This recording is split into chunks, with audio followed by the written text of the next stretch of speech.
Hello. Small improvements on a weekly basis could make a huge difference to your bottom line operating profit over the course of a year. So, this is how it works.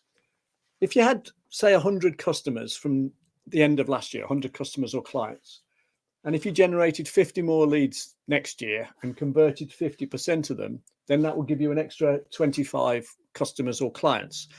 You probably lose some from last year. So let's say there's a 20% attrition rate here, but you would still end up then with 105 customers or clients going forward into next year compared to the previous year. Now, if each of those customers spent £1,000 or dollars each time they buy a few, and they did that 3 times a year on average, then your revenue would go to 315,000.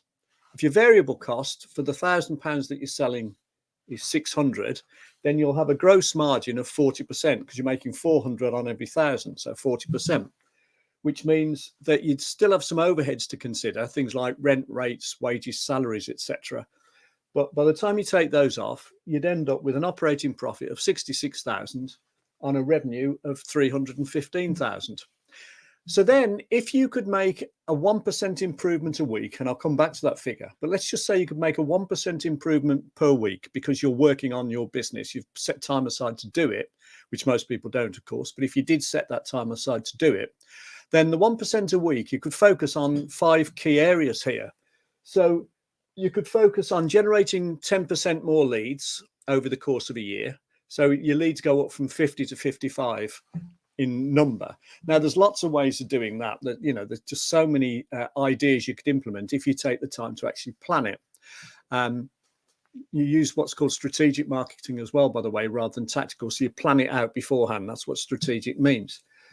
And similarly, if you have better systems in place, which again, if you take the time to formulate them, so better follow-up procedures, better conversion systems, better funnels, you could get your conversion rate up again by 10%. So you've now got 55 leads and a 55% conversion rate.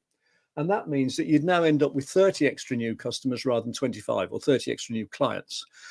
Now, the other thing you can do is by communicating on a more regular basis with existing customers and clients, so having regular offers, having regular communications, you could reduce your attrition rate. And let's just say we reduce that by 10% as well. So it becomes 18%.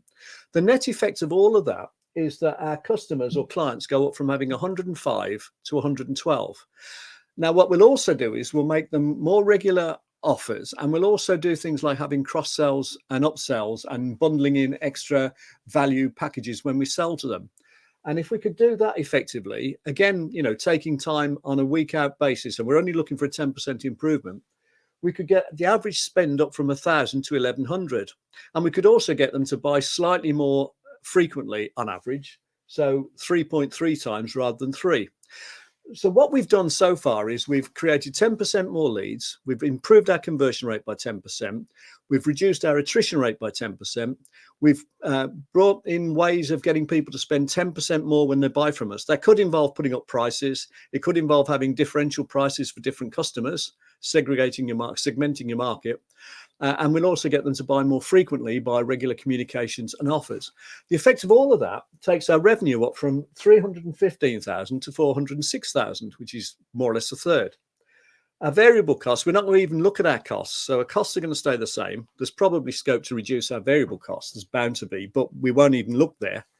But our gross margin goes up from 40 to 45% because we're earning more on everything we sell, because we're getting people to spend slightly more. Our overheads, we're not going to look at our overheads. Again, we could look at them, but we won't.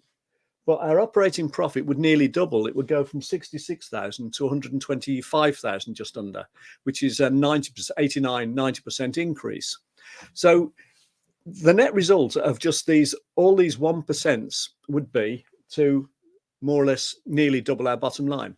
And in fact, actually, it's better than that, because if you actually work it out, what we've looked at is 5 lots of 10%. Which is 50%. But if you actually did do a 1% improvement per week on each of the 5 key areas, if you actually compound that up, the net result is actually 68% rather than 50%. So you'd actually get better than this. So you probably would end up with doubling your bottom line profit by just making a small 1% improvement per week in each of these 5 key areas. And the important thing is that you have to set the time aside to work out how to do it. So you need to know your numbers. You need to systemize the improvements you're making so that anyone can actually put them into place. But once you know your numbers and once you take the time aside to plan it, you know, whatever gets measured gets improved. So if you're measuring it and you've taken the time to actually set your plans in place and you actually implement those plans, then doubling your bottom line becomes feasible for any business owner. And the other thing that really helps is if you are in a group of like-minded business owners who help each other, supply each other with wisdom and advice, you know, based on their accumulated years of business, help each other set more ambitious goals, because I think it was Michelangelo said that the danger of setting too high goals is you might not achieve them, but the danger of setting too low goals is that you will achieve them. So you help each other set more ambitious goals, and you also hold each other accountable, which then means you're 2 to 5 times more likely to actually achieve these goals. I mean, you're more or less certain to achieve your goals if you tell someone else that you're going to do something and you actually actually asked to be held accountable. You're more or less certain to do it, something like 95% certainty. So if you wanted to know how that could help, look at businessroundtableuk.co.uk. And to summarize, if you know your numbers and you could make a very small, less than 1% a week improvement in one of the 5 key areas, so that overall you end up with 5 lots of 10%, then any business will more or less double their operating profit. And you could do that over the next 12 months. I hope you found that interesting and useful, and I'd welcome any discussion, feedback, etc., etc. Thanks very much for watching.